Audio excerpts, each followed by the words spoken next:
इस वजह से आप अपने अंदर वो फैट लॉस इंजेक्शंस घुसेड़ रहे हैं, या आप अपने मैदे का या स्टमक का एक बड़ा हिस्सा रिमूव करवा रहे हैं, या अपने अंदर जो है वो कनोला डलवा के और फैट सक करवा रहे हैं, तो फिर आप मुसीबत में हैं और आपकी कॉम्प्लिकेशंस जो हैं वो अभी से डबल होने वाली हैं इन फ्यूचर।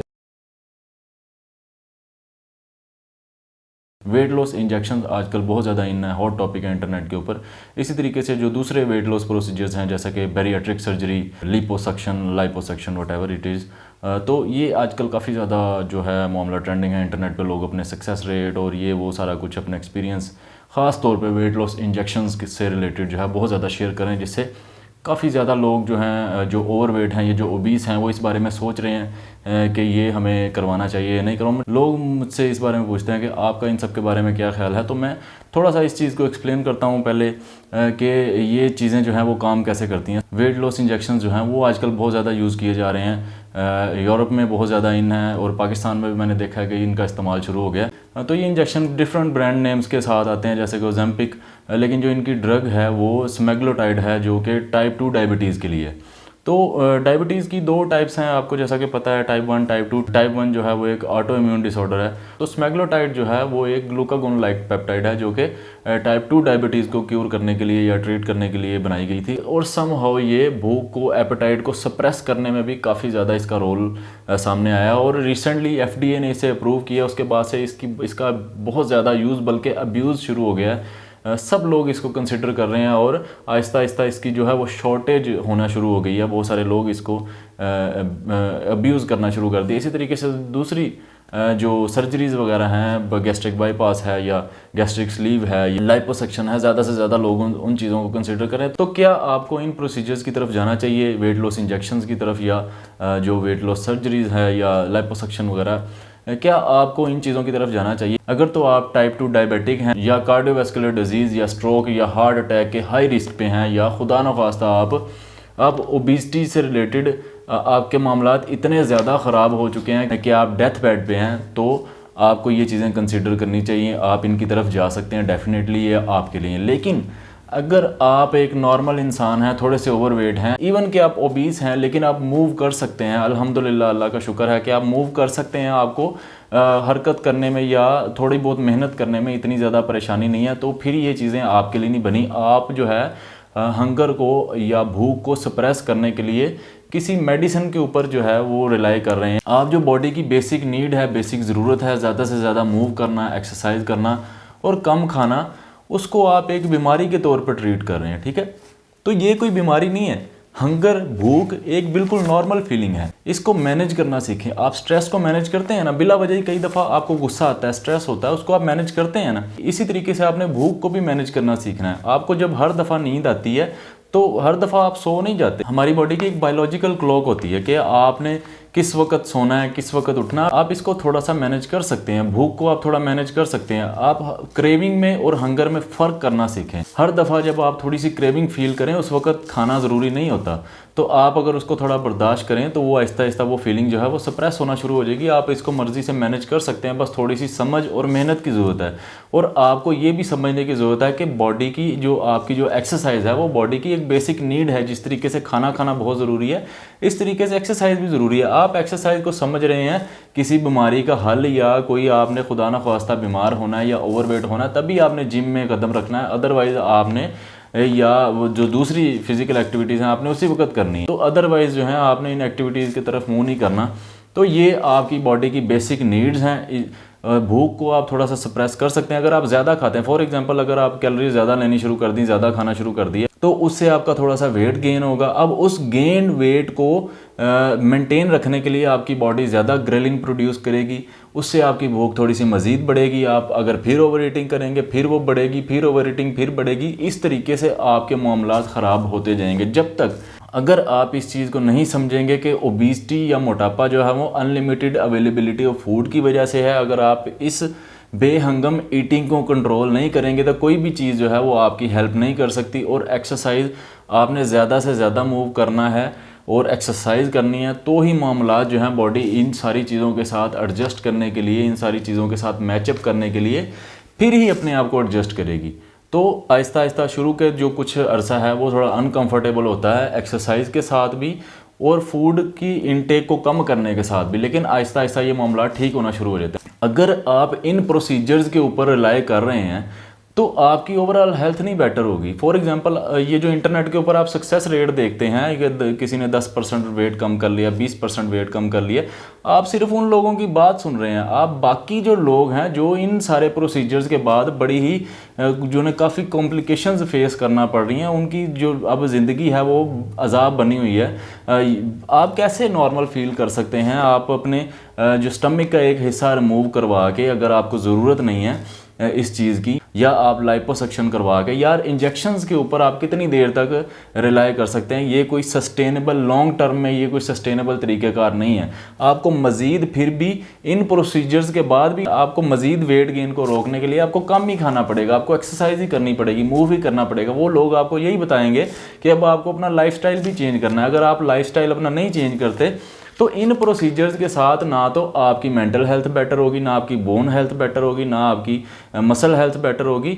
ओवरऑल ये एक किस्म का स्किल है। वेट लिफ्टिंग एक स्किल है, अपनी भूख को मैनेज करना, अपनी हंगर को कंट्रोल करना एक स्किल है। इसी तरीके से जो दूसरी एक्सरसाइजेज हैं, रनिंग है या कोई भी किसी किस्म का स्पोर्ट्स में आप हिस्सा लेते हैं या कोई भी आप फिजिकल एक्टिविटी करते हैं, ये स्किल्स हैं जो कि आप अगली जनरेशन्स को बताएंगे कि आपने ये चीज़ों को साथ लेके चलना है। तो अगर आप ही ये फैट लॉस प्रोसीजर्स के ऊपर छोटी छोटी बात पे, इंजेक्शंस के ऊपर अपनी भूख को कंट्रोल करने के लिए या ये दूसरे प्रोसीजर्स के ऊपर डिपेंड करना शुरू कर देंगे, तो आप अपनी आने वाली जनरेशन को क्या कन्वे कर रहे हैं कि आपने कोई एक्सरसाइज नहीं करनी, कोई फिजिकल एक्टिविटी नहीं करनी, अपनी भूख को कंट्रोल नहीं करना, बेहंगम होकर खाना है और कल को आपने इन इंजेक्शन का या इन प्रोसीजर्स का सहारा ले लेना है। तो इनसे ना तो आपकी ओवरऑल हेल्थ बेटर होगी और ना ही ऐसा है कि कल को आपको जो है ये सारे मामला सीधे हो जाएंगे। आपको ना तो अपनी कल को ईटिंग हैबिट को ठीक करना पड़ेगा, ना ही एक्सरसाइज आपको करनी पड़ेगी।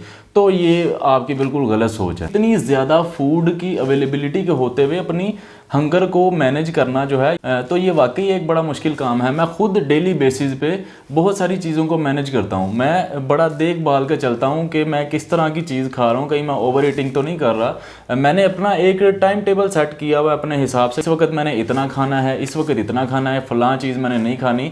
मैं किस तरीके से अपने फूड को एंजॉय करता हूँ उसको मैंने बड़ा लिमिट किया हुआ है। तो अपनी जो सोशल लाइफ है उसको भी मैंने काफ़ी कम किया हुआ है, सिर्फ इस वजह से कि मैं ओवर ईटिंग नहीं करना चाहता। अगर मैं डेली बेसिस पे बिंज करना शुरू कर दूं, ओवर ईटिंग करना शुरू कर दूं, तो आप जैसा मुझे देख रहे हैं मैं ऐसा बिल्कुल भी नहीं रह सकता। मुझे भी डेली बेसिस पे इस चीज़ के लिए स्ट्रगल करना पड़ता है, अपनी फूड चॉइसेस को बेटर करना पड़ता है। तो आप भी, अगर आप अपनी हेल्थ को लेके कॉन्शियस हैं, तो इन प्रोसीजर्स से पहले भी और इनके बाद भी आपको ये सारे चेंजेस अपनी लाइफस्टाइल में करने पड़ेंगे, तो ही आप लॉन्ग टर्म में कोई फ़ायदा उठा सकेंगे।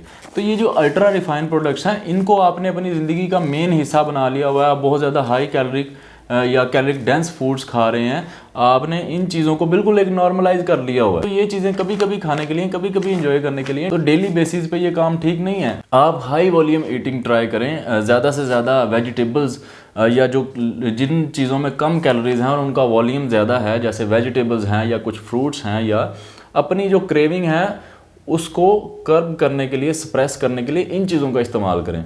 ठीक है, आपको ये समझना होगा कि आपने डेली बेसिस पे होल फूड्स रखने हैं ज़्यादा से ज़्यादा, और जिनमें फाइबर ज़्यादा हो, जिनमें मिनरल्स वाइटामिन ज़्यादा हों, जिनमें कैलोरीज कम हो। और ये जो कैलोरिक डेंस या रिफाइंड फूड्स जो हैं या फास्ट फूड या बाहर की चीज़ें हैं, ये कभी कभी एंजॉय करने के लिए, ठीक है, इनको वबाले जान मत बनाएं।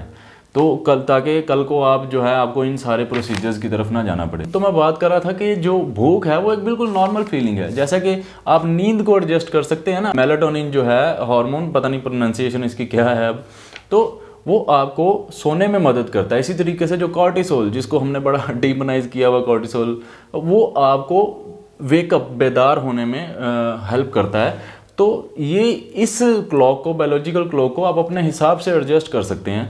आप, कई लोग नाइट शिफ्ट करते हैं, वो दिन में सोते हैं, तो इस तरीके से अगर ये भूख भी एक बिल्कुल नॉर्मल फीलिंग है, इसमें भी आप एडजस्टमेंट्स थोड़ी सी कोशिश के बाद कर सकते हैं। शुरू शुरू में आपको थोड़ी प्रॉब्लम होगी, जैसे आप अपनी स्लीप का टाइम चेंज करते हैं तो आपको प्रॉब्लम होती है, भूख को मैनेज करने में भी प्रॉब्लम होगी, लेकिन ये बिल्कुल एक नॉर्मल फीलिंग है।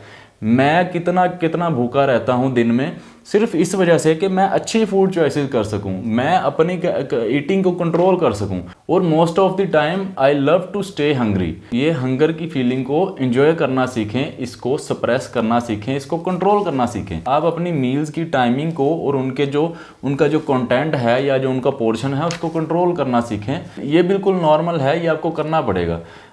अगर आप ज़रा सी क्रेविंग फील करते हैं या हंगर फील करते हैं और आप कैलोरिक डेंस फूड खाना शुरू कर देते हैं तो आप वेट गेन करते रहेंगे। और वर्कआउट के बारे में मैं हमेशा ये कहता हूँ कि 3-4 घंटे की फिजिकल एक्टिविटी बहुत ज़रूरी है। पता नहीं आप लोग कहेंगे कि मैं पागल हूँ जब मैं इस दौर में किसी को 3-4 घंटे की फिजिकल एक्टिविटी बता रहा हूँ, तो ये ज़रूरी है। मैं इससे कम नहीं, मैं खुद अभी तक मेरा वेट बिल्कुल, मैं अंडर वेट हूँ या मेरा वेट बहुत कम है। अगर मैं इतनी एक्टिविटी कर रहा हूँ तो मैं किसी ओवरवेट या 20 बंदे को इससे कम नहीं बता सकता। आप स्टार्ट करें, स्टार्ट आप चाहे 10-15 मिनट से करें, लेकिन कम से कम आपने इसको ऊपर लेके जाना है, खुद को टाइम दें। तो अगर आप मुझे ये बता रहे हैं कि आपके पास टाइम नहीं है तो दिस इज़ स्टूपिड। ये बिल्कुल स्टूपिड है कि आपके लिए खुद के पास टाइम नहीं है। ऐसा कौन सा बिजनेस है या ऐसी कौन सी जॉब है, तो ऐसा पैसा मेरे ख्याल से आपके किसी काम का नहीं है। खुदा न ख्वास्ता आज आप अगर इस ओबेसिटी की वजह से या अपनी इस हेल्थ कंडीशन की वजह से डेथ बेड पे आ जाते हैं, खुदा न ख्वास्ता बीमार हो जाते हैं, अस्पताल एडमिट हो जाते हैं, एकदम आपके पास टाइम आ जाता है, पूरी फैमिली के पास टाइम आ जाता है। वो फिर आप लोग 2 महीने भी उधर रहें तो आपके पास टाइम ही टाइम है। लेकिन आपको अपनी personal happiness, mental health, physical health के ऊपर काम करने के लिए डेली बेसिस पे टाइम नहीं है। तो ये बड़ी अजीब सी बात है। अगर आपके पास इन सारी चीज़ों के लिए टाइम नहीं है तो फिर पता नहीं फिर किस चीज़ के लिए आप जिंदा हैं। तो जब तक आप एक्सरसाइज की अहमियत को नहीं समझेंगे एंड ये फूड को या हंगर को कंट्रोल करना नहीं सीखेंगे और बिल्कुल इनएक्टिव होके बेहंगम खाते रहेंगे तो फिर मामलात आपके ख़राब होते रहेंगे। कोई भी ऐसा ट्रीटमेंट नहीं है जिसके बाद जो है आपको ये सारा काम नहीं करना पड़ेगा। आपको फिर भी अपना एक हेल्दी लाइफस्टाइल मेंटेन करने के लिए ये सारी चीज़ें रखनी पड़ेंगी। शुरू का टाइम जो है वो अनकंफर्टेबल होता है और सबको इसके साथ डील करना पड़ता है। मुझे कई दफ़ा ऐसा फील होता था कि यार क्या रोज़ एक ही काम करो, रोज़ एक ही काम करो। हालांकि 5-6 साल बाद भी मैं कई दफ़ा उकता जाता था, लेकिन अब ऐसी आदत है कि अब एक दिन एक्सरसाइज ना करें तो नींद नहीं आती। तो आपने जनाब अपनी हैबिट्स को भी इस तरीके से सेट करना है कि आपका कोई भी दिन जो है वो फिज़िकल एक्टिविटी के बगैर ना गुजरे। लेकिन अगर आप सिर्फ अपनी सुस्ती के लिए, इसलिए कि आपको भूख लग रही है, बिल्कुल नॉर्मल फीलिंग है, इसलिए कि आप एक्सरसाइज नहीं करना चाहते, इसलिए कि आप कोई स्किल नहीं सीखना चाहते फिज़िकल, आप सिर्फ सारा दिन बैठ के मोबाइल यूज़ करना चाहते हैं, टीवी देखना चाहते हैं, पेट के ऊपर बड़ी बड़ी प्लेटें रख के बर्गर पिज़्ज़े खाना चाहते हैं, इस वजह से आप अपने अंदर वो फैट लॉस इंजेक्शंस घुसेड़ रहे हैं, या आप अपने मैदे का या स्टमक का एक बड़ा हिस्सा रिमूव करवा रहे हैं, या अपने अंदर जो है वो कनोला डलवा के और फैट सक करवा रहे हैं, तो फिर आप मुसीबत में हैं और आपकी कॉम्प्लिकेशंस जो हैं वो अभी से डबल होने वाली हैं इन फ्यूचर। तो अगर आपकी सेहत अच्छी नहीं है तो आपकी इतनी मेहनत करके कमाई हुई दौलत जो है वो किसी काम की नहीं है, ठीक है। अगर आपका घर अच्छा नहीं है ना तो आप अच्छा गुजारा कर सकते हैं, खुश रह सकते हैं, किराए के छोटे से मकान में भी खुश रह सकते हैं। और अगर आपकी बॉडी अच्छी नहीं है, आपका जिस्म ही अच्छा नहीं है, तो फिर आपको कहीं भी सुकून नहीं आएगा। आपके पास हंसी खुशी रहने के लिए सिर्फ आपकी अपनी बॉडी ही है। अगर आपकी जिस्म, आपका सेहत अच्छा है तो आप जनाब सड़क के ऊपर भी सोएं तो आप हंसी खुशी रह सकते हैं। लेकिन अगर आपकी सेहत ही अच्छी नहीं है तो कोई भी चीज़ आपके लिए बेकार है। तो जो भी मैंने अभी तक आपको बताया उसका खुलासा ये है कि अगर तो आप खुदा न ख्वास्ता डेथ बेड पे हैं अपनी किसी भी हेल्थ कॉम्प्लिकेशन की वजह से, मोटापे की वजह से, तो ये प्रोसीजर्स आप कंसीडर कर सकते हैं। लेकिन अगर आप मूव कर सकते हैं, अभी अल्लाह पाक ने आपको इतनी सेहत दी है कि आप हरकत कर सकते हैं, तो आपको इन सारी चीज़ों की अहमियत को समझना बहुत ज़्यादा ज़रूरी है। तो ये चीज़ें आपके लिए नहीं हैं, इन्हें उन लोगों के लिए रहने दें। अब इन फैट लॉस इंजेक्शंस का शॉर्टेज होना शुरू हो गया, ठीक है, इन्हें उन बेचारे लोगों के लिए छोड़ दें जिनको इनकी वाकई ज़रूरत है। और आप जो है इन सारी चीज़ों की अहमियत को समझें, एक्सरसाइज की, मूव करने की। हम लोग कभी भी इन चीज़ों के लिए नहीं बने थे। जो लाइफस्टाइल आज हमारा है हम इसके लिए नहीं बने थे। आप बहुत ज़्यादा आगे चले गए हैं, थोड़ा सा वापस आ जाएं। और बार बार मैं शायद एक ही बात को रिपीट कर रहा हूँ, अभी तक मैं कैमरे को फेस नहीं कर पा रहा, तो दोबारा इस टॉपिक पे थोड़ा बेहतर करके बात करने की कोशिश करूँगा। आपको इन सारी चीज़ों के साथ या इनके अलावा भी एक्टिव रहने की अहमियत को समझना होगा, अपनी हंगर को मैनेज करना होगा, कंट्रोल करना होगा। जिस तरह से आप दूसरी फीलिंग्स को, स्ट्रेस को या स्लीप को या अपने जो एंगर को कंट्रोल करते हैं, इसी तरीके से आपको इसको भी कंट्रोल करना सीखना होगा। और ये सिर्फ आपका मामला नहीं है, ये बड़े बड़े एलीट एथलीट्स का भी यही मामला है। तो मैं पाकिस्तान के मोस्ट ऑफ द एलीट जो प्लेयर्स हैं या एथलीट्स हैं उनके साथ पढ़ा हूँ, तो मैं हैरान हूँ कि most of them are fat now. ठीक है, क्योंकि उन लोगों ने सिर्फ और सिर्फ इसको स्पोर्ट तक ही महदूद रखा कि जब तक हमें यूनिवर्सिटी इस बेस पे पढ़ा रही है या हम यंग हैं, हम खेल रहे हैं, तब तक ही हमें इसको कंटिन्यू रखना है या लेके चलना है। जैसे ही वो लोग इससे ऑफ हुए हैं, जॉब्स वगैरह में पड़े हैं, तो most of them are fat now.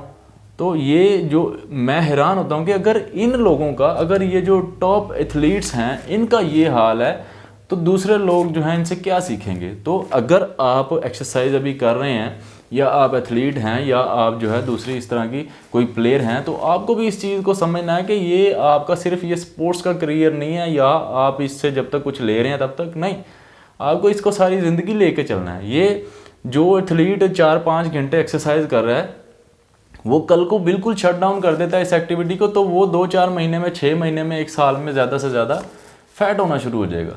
तो ये सबकी एक ही स्टोरी है। अगर आप लोग ये करेंगे तो आप एक आम आदमी को क्या मैसेज दे रहे हैं, फिर वो भी इन सारी चीज़ों को एक बीमारी या एक डिजीज़ के तौर पर ट्रीट करना शुरू कर देंगे। तो ये नॉर्मल चीज़ें हैं, ये नॉर्मल फीलिंग है। हंगर, एक्सरसाइज आपकी बॉडी की बेसिक नीड है। आपने अपनी कैलोरीज़ को, आपने अपने फूड के इनटेक को, आपने अपनी खुराक को मैनेज करना है, मैनेज करना सीखना है, इसके बारे में ख़ुद को एजुकेट करना है, तभी मामला ठीक होंगे। तो इस चीज़ को आप जितना जल्दी समझ आएँ उतना बेहतर है, वरना आप अपनी जनरेशन्स को भी यही मैसेज दे रहे हैं कि कल को आपने मेडिसिन के ऊपर रिलाई करना है इन सारे फीलिंग्स को मैनेज करने के लिए। तो इससे ही सारी कॉम्प्लिकेशंस पैदा होंगी, इससे ही आपको डिसऑर्डर्स पैदा होंगे। और लास्ट में मैं अपने बारे में एक छोटी सी बात करना चाहता हूँ कि I have a bad mouth. मैं ज़्यादा देर तक वो नाइस बने रहने की एक्टिंग नहीं कर सकता। तो मुझे बहुत सारे लोग इनबॉक्स में आके गालियाँ देते हैं कि यार तुझे बात करने की तमीज़ नहीं है, तो उसके लिए आई एम सो सॉरी, लेकिन ये नेचुरल है कि किया जा सकता है। अब मैं बोल बोल के काफ़ी थक गया हूँ। Okay, take care.